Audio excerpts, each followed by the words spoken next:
in so doing, we're going to try and together figure out what is it that we do when we embark on a road trip. What do we need to know? What do we need to have? And how can we make sure that this is going to end up being a successful road trip? And so I'm going to ask you, if I tell you you're going on a road trip tomorrow, what's the very first thing you're going to ask me? I want this to be interactive. I don't want to be talking up here. Right? Where is our destination? Yes, great. Thank you. What do we need to know before we embark on a road trip? First thing is, where are we heading? Where's the destination, right? If we don't know where we're going, we're not going to know how to get there. We're not going to ever get there. This is true in life on earth, and it's also true for our spiritual life. We need to understand the destination. What's the second question we need to know? Anyone? How long does it take to get there? How long? Okay. How long? How long depends on what? You ever use Google Maps? Tells you if you take that route. It gives you alternate routes, right? And it gives you the length of each one. So really, the second question you need to know is, how do we get there?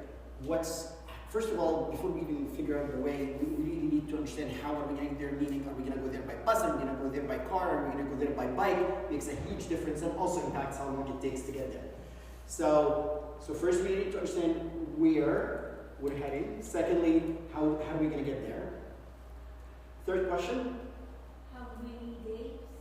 How many days? Okay, so the length of time, that's kind of included in part 2. So the length, the number of days, yes. All of this is in how are we going to get there. Okay, so you know where you're going. It's a long road trip. You also know how you're going to take your car. So you know the method of transportation. You've got a GPS. You know how long it's going to take you. And let's say it takes you days or weeks or longer. What do you need to make sure you have with you, on you? Okay, I'll help you with that. You need to know that you're going to be able to last, right? You need to have provisions, right? These may be food items, these may be clothes, these may be money so that you can purchase food if you run out of food that you have with you. It's whatever provisions. You need to have enough provisions so that you can last that road trip. You don't want to go halfway and realize you don't have gas in the car, you don't have money to buy gas, you don't have food to last you, you don't have water.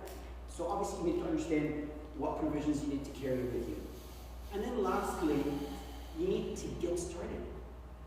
If you know all these things and you don't get started, you'll never get there. You need to get started, but getting started is not enough. You need to get started and answers up there and stay the course, right? Again, if you get started and every sign you see tempts you to go in that direction or in that direction, or to check that place out, or to see that museum, or to, join the park, right, you'll never get there. Or if you do get there, you might get too late. You might get there too late when that door has been shut. So these are the 4 things we're going to talk about today. Okay, we're going to try and cover each one at a high level. Destination first, method of transportation second, provisions, and then avoiding unplanned side trips or just staying the course. Okay, so let's start with the first one, with the destination. What is our destination in life? But before we answer that question, let me ask you, how do people define success? Because usually, when you've got a determination in your mind of where you're heading, you also start thinking about what is going to define my success. That is what defines your success. And so you start figuring out what are the metrics I'm going to use along the way to make sure that I am going to get there. So how you define success is determined by what you believe your destination in life is. Do you agree? Okay. I'm not seeing anybody saying no, so I'm going to assume that's an agreement. What do people around us in the world believe success means? What do people believe success means to them? Not necessarily to you, just in general. Having a lot of money or having a very successful career. Okay. Having very successful careers, that's a success factor. That's a success determination for a lot of people. Having a lot of money, and some people are very specific. I want to have that much money by that age, and so on. What else? Guys, I want you all to participate. Just give me your opinion. Just shout it out. Or raise your hand if you prefer. This side here. What do you guys think? You guys are not used to interactive talks at all? We're just warming up. Just warming up? Okay. What do you think? A nice house. Yeah, absolutely. Having a nice house. I want to have a certain size house by this age, for example. Sure. What else? Relationship. Absolutely. Having a wife, having children, having grandchildren. Yes, that's absolutely a success factor for a lot of people. There's a lot more, right? You can see they're very diverse, and people sometimes put those in front of their eyes, and they're so focused on them, and they make sure they're so determined to get there. And some others don't have anything defined in their life. Who tends to get to that success or arrive at that success? What do you think? The people that are more driven, focused, actually want to get there, right? In other words, you go through those 4 questions. What is my destination? How am I going to get there? What do I need to have to get there? And I'll make sure I stay focused, right? Stay the course. So again, those are always, so even in the worldly life, those are the things that we should be asking ourselves when we want to reach a certain success. And none of these are wrong, by the way. Okay, it's okay to have those goals and those success factors in your life. Nothing's wrong with those. But as Christians, how do we define success? Ultimate success. I'm sure that's a very simple answer. Jesus. Yeah, living with Jesus eternally, right? In other words, kingdom of God, right? That's our ultimate goal. If we do nothing else on earth, and if we don't have that as a destination for ourselves, we're really gonna miss the boat. And so guys, I'm gonna share with you a small video. Some of you may have seen it. I've seen it many times, but I love it every time I see it. I'm gonna share it with you. Hopefully it works well here. And it really sends a strong message, in my opinion. Have you seen this just from the picture? Can you tell if that's a video you've seen? No? Okay. It's called The Road, and the guy's called Francis Chan. I'm gonna run it now. It's 3 minutes or so, I think.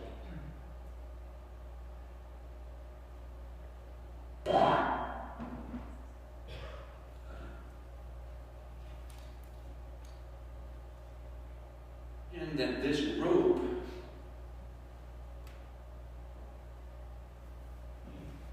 The sound is not working. is forever. Okay, I'm gonna start over. Hopefully the sound.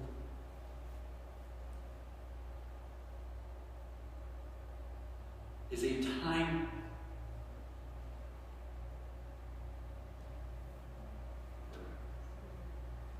Okay, I'm gonna Is try that to. sound coming from the device? No, it should be coming from here because I'm airplaying, but you sure?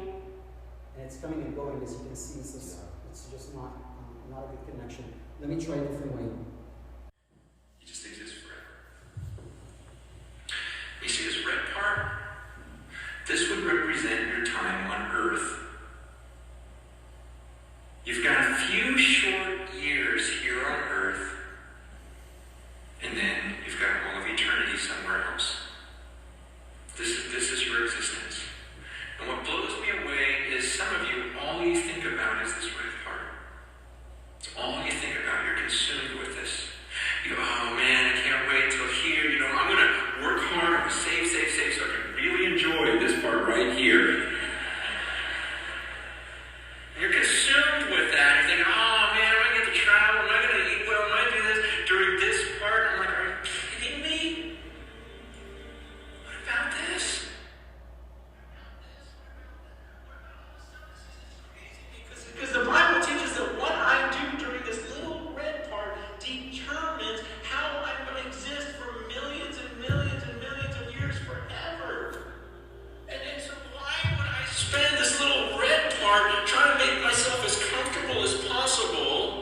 enjoying myself as much as I can.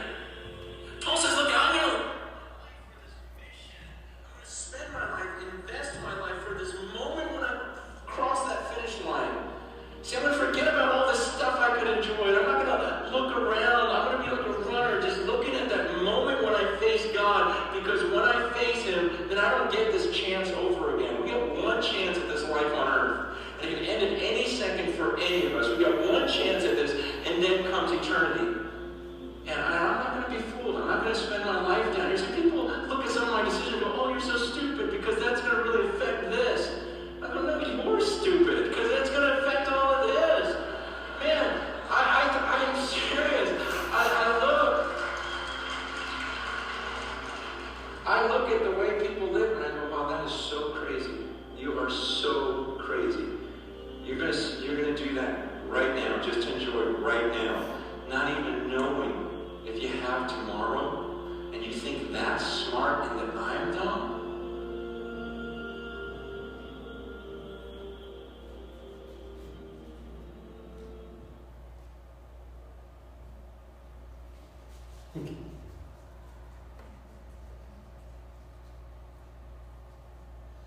And when's the last time you heard him?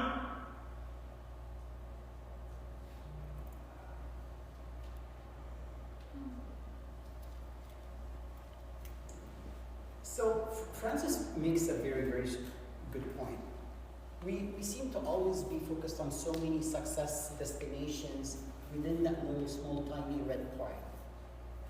And we often completely forget that this is nothing but just a little tiny piece of our existence over time. And our focus, especially as Christians, should be on what's going to happen for many, many, many millions of years after we're done here on earth. And so I found it very powerful. I hope you've enjoyed it. But it just sets our perspective on what really our destination needs to be and what our focus needs, where our focus needs to go. Next point we said we're going to talk about is the method of transportation. How do we get there? Well, we know Jesus told us that I am the way, the truth, and the life. No one comes to the Father except through me. He is our method of transportation. Jesus needs to be the one and only method of transportation that we trust, and that we completely put all of our efforts and time into. If we're going to, Abuna said, life with Jesus should be ultimate goal. Well, life with Jesus is not only a destination, it's also how we get to that destination. If we don't start this life with Jesus on earth, we'll never be able to have it and enjoy it with Him in heaven. So life with Jesus starts now, and it is the way that we are going to get to our ultimate destination. So the question becomes, do we trust Jesus? Do we trust God? Do we really, really trust God? I mean, we say we do. We all do. I'm sure none of you here would say, God, of course I do. Of course I trust God. Of course I trust Jesus. But do we really? Are there multiple levels of trust? I heard the whole discussion about trust, and I took a couple of points out of it. So obviously this can be a whole topic on its own. But one of the things that struck me was that there's at least 3 levels of trust. And you could swing them in many different ways, but really just boil them down to 3. The basic level of trust is trusting God when things are going well, right? So when things go well, and we can see God's hands in things around us, we can see miracles, and it doesn't even have to be miraculous things, but if we can see that daily good things happening to us and to the people around us and to the world, we say, yep, God is great, God is good, we trust God. That's the basic level. A lot of people have that. Second level is trusting God when nothing goes wrong. What does that mean? It means that I thank God and I trust Him, and I'm actually grateful for the fact that I know things could have gone wrong but didn't. And so God must be there, preventing these bad things from happening to me, to people around me, to the world, to so on and so on. Okay, that's a little higher. But the ultimate level, I think you'll agree with me, is trusting God when bad things happen to us. Trusting that those bad things are there for a reason and are there ultimately for the good. For my good and for the good of the people around me and for the good of the whole world. Is that possible? So I'm going to share with you an illustration that I also heard years ago, and I thought it also painted the picture so well. When we look at people that bake, I'm sure some of you like baking, and especially during the pandemic, we've all learned how to bake, right? Even if we did it before. What we do is we take some flour, we take some yeast, we take some milk, we take some maybe sour cream, we take components, we mix them all together, we put them in the oven, and out comes a beautiful cake, right? Why not skip all these steps and just devour the flour, take a little bit of the sour milk, eat a little bit of yeast, and just have it all in your tummy? Would it be the same thing? No. No, right? Some of these things taste horrible on their own. Flour alone, like how much of that can you sift and not feel like throwing up? Yeast, yuck. Sour cream, like, you know, and there's other components. I'm just not a great baker, so I can't think of all the components. But you know, you get my point. You take those components alone, and they downright taste horrible on their own. But if you wait, if you're patient, to see them get mixed together, and then wait even longer to see them get baked in the oven, under heat and under pressure. Think of these as tribulations. You will finally get a great product that tastes amazing. One that you can fall in love with, right? That's life on earth. There are so many different things that happen to us that taste horrible, that feel horrible, that we horribly experience. And then there is on top of that pressure and heat and tribulations and adversities that we go through, and we go, why God, why? Why do we have to go through this? Why do you allow this? And what we don't realize is God is preparing a beautiful cake for us at the end. By having all these things combined together in such a way, in such an intricate way, that nobody else could put together. And ultimately what we get is that beautiful cake that we can enjoy. And we may enjoy it on earth, we may not. We may not enjoy it until we go to heaven. But the fact is, if we truly trust God, we trust Him even when things are bad around us, even when there are tribulations, and maybe especially more when that happens, because then we know that God's hand is at work. And that's what we learn from our fathers of the church. They teach us that when we go into tribulations, we know that God's hand is at work. But yeah, sorry. How do I know it's from God? Why I didn't just follow the recipe and mess up the cake? Great idea. A great question, I'm sorry. Great question. So how do we know it's from God? I think you would have to know first that your destination is in the right place. You have to know that you're using the right method of transportation, and you have to know that you're following through. What I'm trying to say is, if the destination in your mind is enjoying life, and tribulations happen, well, I think there's a good sign there that maybe you messed up the ingredients, right? That it's not necessarily from God. But if you know that your destination is heaven, even if you keep falling in sin and you keep repenting, as long as your destination is there, and as long as you're actually standing up on your feet and praying, God, I need your help, I need you to guide me, then you have to have that trust, you have to have that assurance that because your mind is in the right place, what is happening to you is being allowed by God for your own good. Can I answer the question? I think I have one last comment to make. Okay, so we'll move on, we'll come back. So we asked, what do we really trust God? And we covered those 3 points. So there's the level where you trust God when things go well, and then when things don't go bad, and then even more when things go bad. Oh, I remember. recently, one of our priests in Montreal passed away 2-3 years ago, Father Mikhail Aziz. And I was reading his book, and I read a part that was really struck with me. He was very thankful. He had cancer at the end of his life, and he was in a lot of pain. But throughout his life, and even when he was in the hospital, his daughter would tell him, "Dad, are you okay? Are you being?" And he was saying, "No, I'm actually okay. I'm actually all good." And I wonder if I've suffered enough to deserve going to heaven. Like, he was wondering if he's had enough temptations in his life, enough hardships in his life to warrant having him deserve entry to heaven. Like, that's how our fathers, the fathers of the church, teach us we should be thinking about life. If things are hanky-dory and everything is great, maybe we should think twice about what's going on. Are we on the right path? I'm not saying you absolutely have to suffer every single day, but if you're not suffering at all, and there's no hardships at all, think twice. Go to your father in confession and ask. Seek guidance. Because maybe you're on the wrong path. And the reason our fathers think that way is because they know that if they're on the right path, the devil's not going to leave them alone.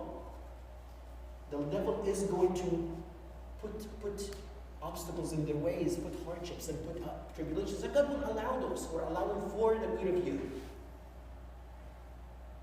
So just gives you something to think about. Okay, so we need to trust God completely. We talked about that. And we need to trust Him even in the little things in our life. And what's nice is, what if you come up short? What if you feel like I don't really have that full trust? I don't have that level of belief or that level of trust. When things go bad around me, I start feeling like things are falling apart. That's not right. That's not from God. What do I do then? Let's go to Mark 9:17-24. If you can bring up the Bible, if one of you can read it, it'd be great. Just read this little story about the man that asked that question to Jesus. So Mark 9:17-24. Anybody ready? Anybody want to try to take a stab at it? Yes? I have it. Yeah, go ahead. Do you have a mic? There's a mic here. Oh. Yeah. Not this one, the other one.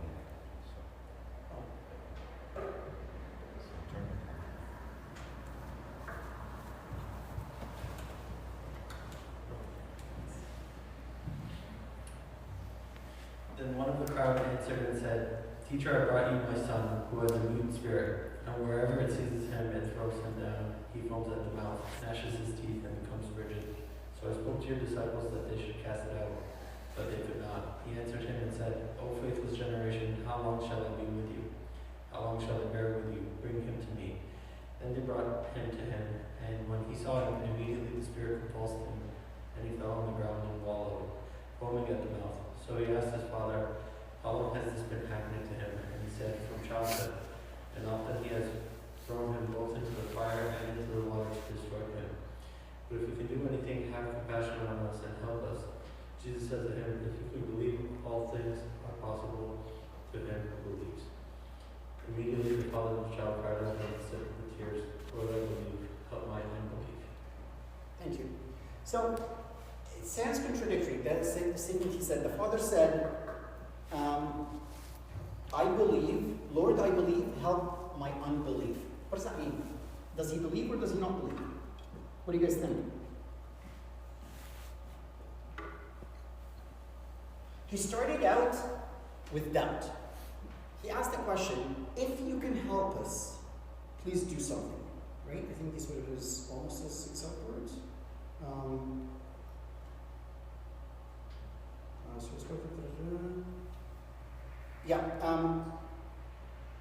Sorry, I can't look at it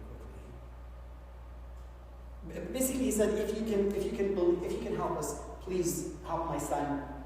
He's been having this condition since childhood. And so he was down. If you can do it, please do it. And then Jesus told him, if you have faith, this will happen. So Jesus immediately tied the healing to faith. He's done that several times on many occasions. And as soon as the father realized that, he said, if that's what it's going to take, Lord, I believe. But help my unbelief, because I know my belief, my trust in you is not complete. I know it's probably falling short in your eyes, so help me get where I need to be. The point of the story is that we always fall short. We're not complete in almost anything we do. We need to recognize that, and we need to seek God's help, and we need to ask Him in prayers, God, help my unbelief. Lord, I want to believe in you. I know my belief is not enough. I want you to help me believe more. I want you to help me trust in you more. I want you to help me rely on you more and letting go. Real trust is when you have a problem, you drop it on His shoulders and just assume it's taken care of. And not worry about it anymore. Okay? There's this little story, and I hope I don't screw it up because I'm just thinking of it now. This hypothetical story of this man that says, keeps praying, God, please help me. I've got this huge problem in my life. Please help me. And then he finishes the prayers and goes and starts thinking, how do I do this? And how am I going to handle it? And what do I do tomorrow? And what do I do the day after? And what should my wife do? And what my kids should do? And then he goes back to prayer and God, I asked you to help me, please. And then he goes back and starts, figuring out what to do. And finally God responds and says, well, give me a chance to do it. You're taking over. You're asking me to do it, but you're really not letting go. So as long as you're thinking about it, how do you want me to intervene? You're making all the plans, you're taking all the steps, you're figuring out what to do. Well, you're not really giving me a chance to help you. So when you give a problem to God, just drop it on His shoulders and go. Just trust that God will take care of it. And carry on with your life. Don't start figuring out how we're going to manage, especially when it's a situation that's not in your hand, that you know only God can handle. Okay, so we'll move on. So that last question, and sorry, I already gave you the answer there, but the last question is, do we really need to fully understand God to trust Him? That's also a question that a lot of people ask. But I don't understand God enough. I need to know, I need to understand, everything I need to understand about God for me to trust Him. But the reality is, if I need to fully understand God, then I don't really trust Him, do I? And if I fully trust God, then I really don't need to fully understand Him because I have trust in Him. It's like a kid who trusts his father, right? If the kid doesn't say, doesn't compute, how is the father going to handle this situation for me? No, they just blindly trust the father. They know that if anything wrong happens to them while they're at sea, for example, the father is gonna take care of it. They're gonna protect them. They don't need to worry about how they're going to take care of that. And that's why Jesus was telling us, be like children, right? He wants us to have complete trust, the kind of trust that children have towards their fathers. He's our ultimate Heavenly Father. He wants us to trust Him in the same way, in the same manner. So let's move on to the next step. Your provisions. How are you going to sustain yourself during that trip? What are you going to need? Will you really have enough oil to last you for the trip? Remember the parable of the 10 virgins, right? Did they have enough oil so that when Jesus comes, they're ready? These are the provisions you need to be thinking of. Not earthly provisions, not food and clothes. That's just the analogy. But what do we need in our lives? What are the things that we need to have in our lives to sustain us, to make us, to allow us to carry on that oil and to have that enough oil for us to last us enough so that when Jesus comes, we're ready. And Jesus can come at the end of times, or for us, He can come when we die, which could be any day, right? It's that short little red piece of the tape that's going to, of the road that's going to run out anytime, any minute. So here I just explored a couple of things. I said, okay, well, there are different methods of sustaining yourselves. Not everybody's going to sustain themselves in the same way throughout their lifetime. Some people will choose monasticism, some people will choose wedlock.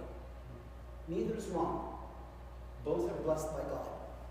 I think there's a verse coming up, but I'll wait to comment on that later. Pick a direction, but make sure you do it within that road, within that road to destination. Some people choose priesthood, some people choose service, as in layman service. Some people choose missionary work abroad or missionary work around them. Notice I did not say priesthood or being a layman. I did not say missionary work or none, because really those are all ingredients that we need to have in our diet. Okay? We all should be either living with God in monasticism or living with God in wedlock. We need to either be living as priests or as laymen that are serving. Each one of us has a service to do. No matter what you think of yourself and what you think of your capabilities, there's something you can do, even if it's just serving your household. Each one of us should have a service, and if you don't know what to serve in, talk to your father of confession again, seek guidance, find out what talents you have that you can offer to God and offer for His service. Missionary work is a mandate from God for all of us. We need to all be doing missionary work. Not necessarily by going to Africa and preaching. It could be locally. It could be talking to the people around us when the opportunity presents itself. It could be even, again, leading our own household. That is also missionary work. So missionary work comes in many shapes and forms, but each one of us has an obligation to do that. When Atender Malti one day said something that also stuck with me for many years. He said, the way we're going to be judged when we go to heaven is by how closely we resemble Christ and how many we bring to Christ. How closely we resemble Christ and how many we bring to Christ. These are the two things we're going to be judged on. Now, it may not exactly be, like, I'm sure he didn't mean it exactly like that, saying these are the two things, but there's a very strong message in that word that I think you should take away as well and think about. St. Paul said, I wish that all were as I am, as myself am. He was celibate, he was not married. But each has his own gift from God, one of one kind and one of another. I wanted to make sure that we understand that there's, again, not everybody is asked to go be monastic, not everybody is asked to be in wedlock.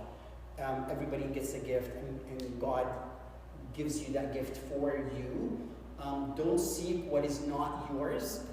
Again, I keep saying, you've heard me so many times in this presentation say it, and I'm going to say it again, always seek guidance. The worst thing you can do for yourself, embarking on the trip of your life, embarking on this trip, is to do it on your own without guidance. Seek guidance. Make sure you have a spiritual father, and if not, use your father of confession to guide you. Are you on the right path? Are you seeking the right destination? Are you doing the right things? Are you looking for the right provisions? And are you doing enough with the talents that God has given you? So finally, we'll go to the last aspect of the journey, which is staying the course. Starting and staying the course. And I'm going to focus on 2 points here. One, don't look back. What did we learn from Lot's wife's story? How am I doing for time? We're still okay? What did we learn from Lot's wife's story? When the angel came and grabbed him out of the city and told him to never look back, she looked back and she turned into a pillar of salt. What does that really mean? What do you take out of that story? Anybody? Why did she turn into a pillar of salt? What was the significance of looking back?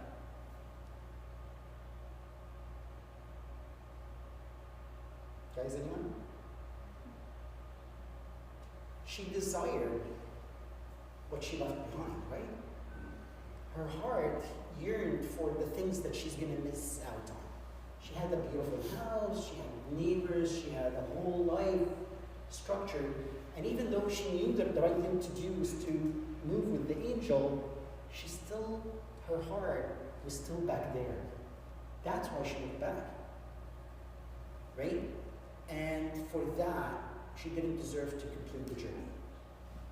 and she was struck and became a pillar of salt. When you start on your journey, don't look back. Make sure you stay focused on that destination.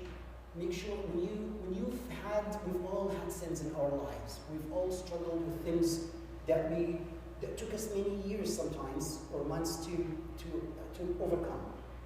When you finally do, don't look back. Because the devil will use that to grab you back into it, to take your heart back into it. And it's going to be even more difficult the next time around. So that's what we need to learn from that story. But also avoid temptations along the way.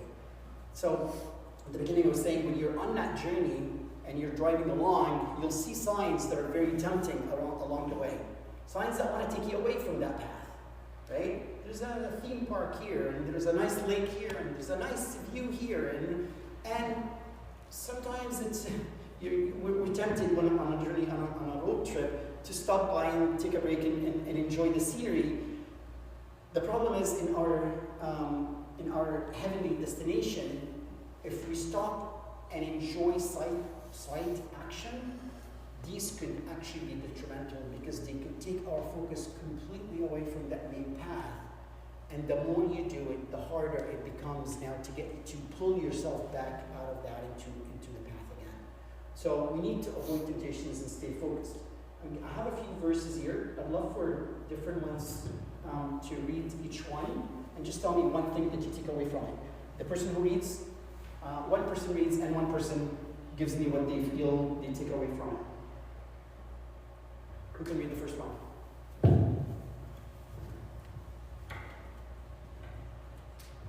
Can't see it. You can't see it? Is it that small? Oh, this is small. Oh my god. Sorry guys. Can we get the reference? Maybe people could get the reference on their apps. Sure. On what I'll just read it out? Or? Sure. Okay. So, sorry guys, I didn't realize it was that small. Was the whole presentation like that? Really? Oops. Okay, I'll go for next time. Okay, James 1, 14 to 15.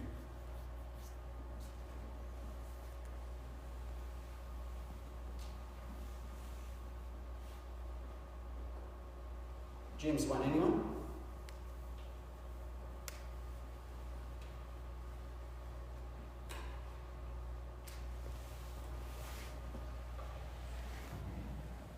But each one is tempted when he is drawn away by his own desires and enticed.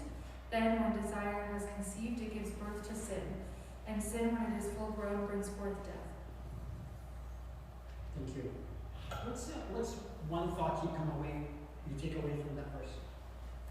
Anything?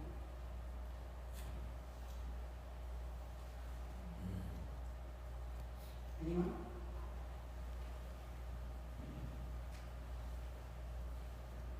Should I pick? Just tell me what your thoughts are. Anyone? No? You pick me. You pick something. Go ahead. Sorry, I wasn't paying attention. It's okay. What is it? You didn't hear it? Okay, I'll read it again. But each one is tempted when he is drawn away by his own desires and enticed. Then when desire has conceived, it gives birth to sin. And sin, when it's full grown, brings forth death. What's the person that has sin on? Someone at the back. Is that when you're tempted, you draw away by so pretty much What about any thought? when you get it, you just lots of things. Yeah. So a lot of the temptations we fall into because of our own desires. I think what we're trying to say. Okay. What else? Any other comments? There's someone who has her hand in money on the Oh, back. sorry.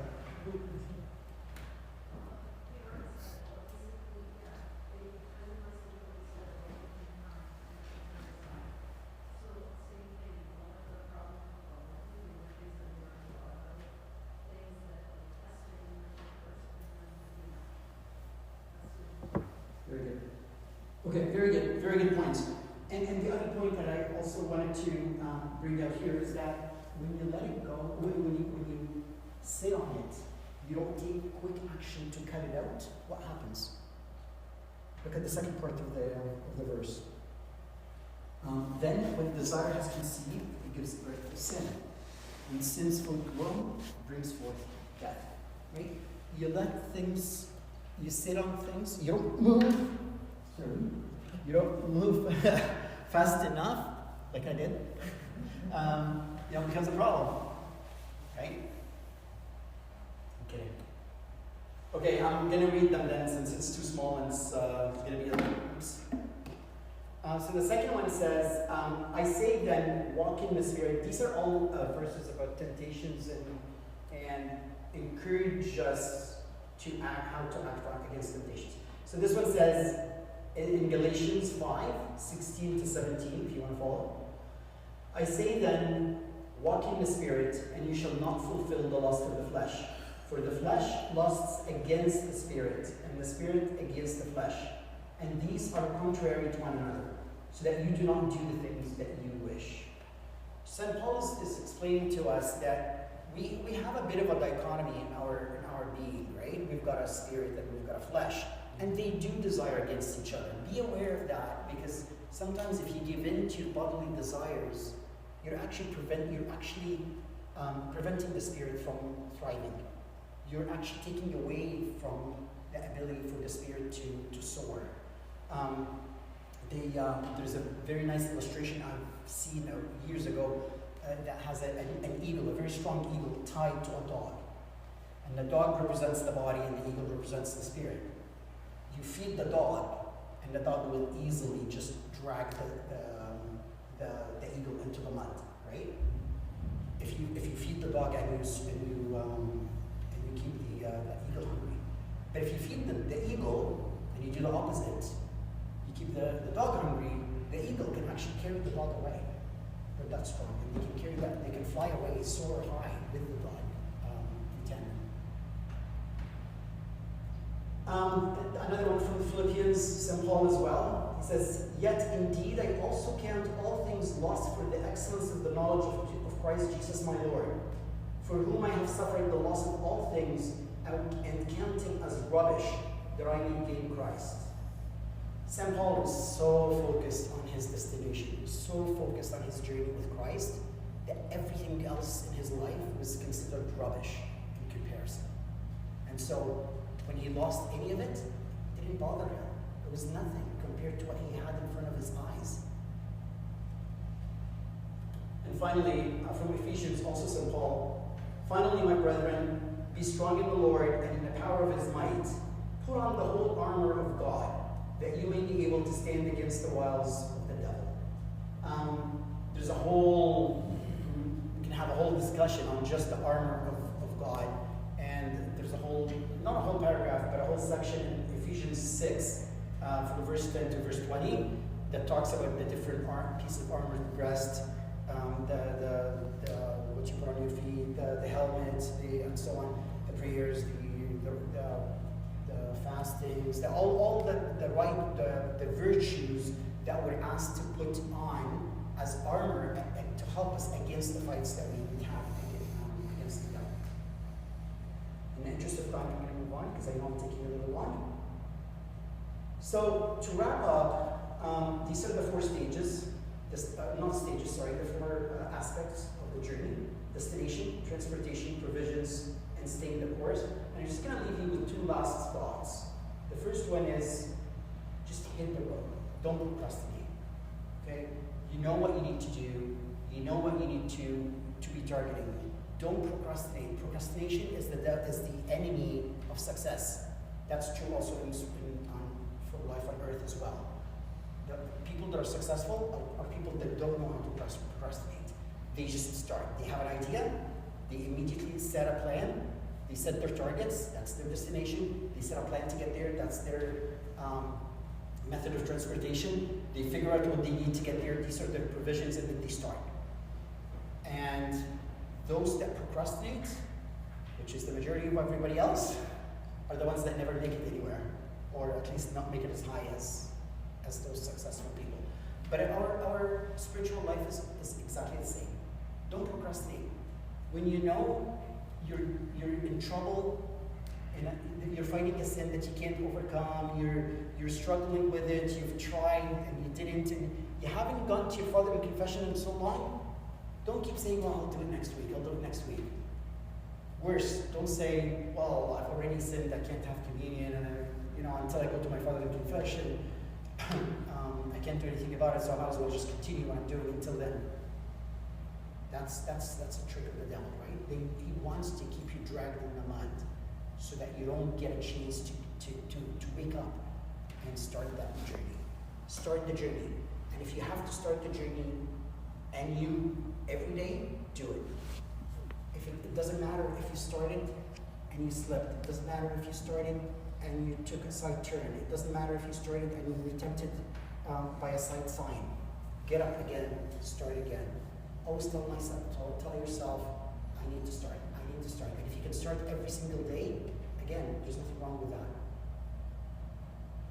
And the final comment is, be the light, and most importantly, don't be a stumbling block. So the entire presentation was about the journey for you, but don't lose sight of the fact that there are also people around you that are on their own journeys. And when you become a stumbling block for somebody else, you're preventing them from reaching their destination. When we're youth, especially, and we do stupid things, sometimes we drag others to do them with us. And what we don't realize is we may get a chance to repent and get back on track, but they may not get that chance. And you would have been the cause for them to stumble and never make it to that destination. And you remember the verse from the Bible that says, I'll read it for you.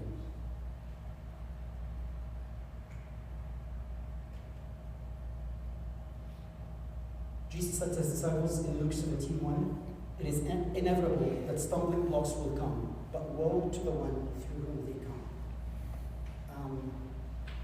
A few times Jesus said in the Bible, woe to the person who does this or that. This is one of those times.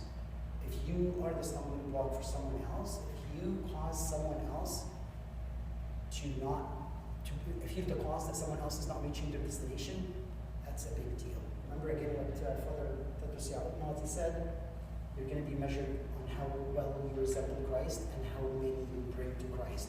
Imagine if you do the opposite. You take them away from their destiny to Christ. That counts as a negative.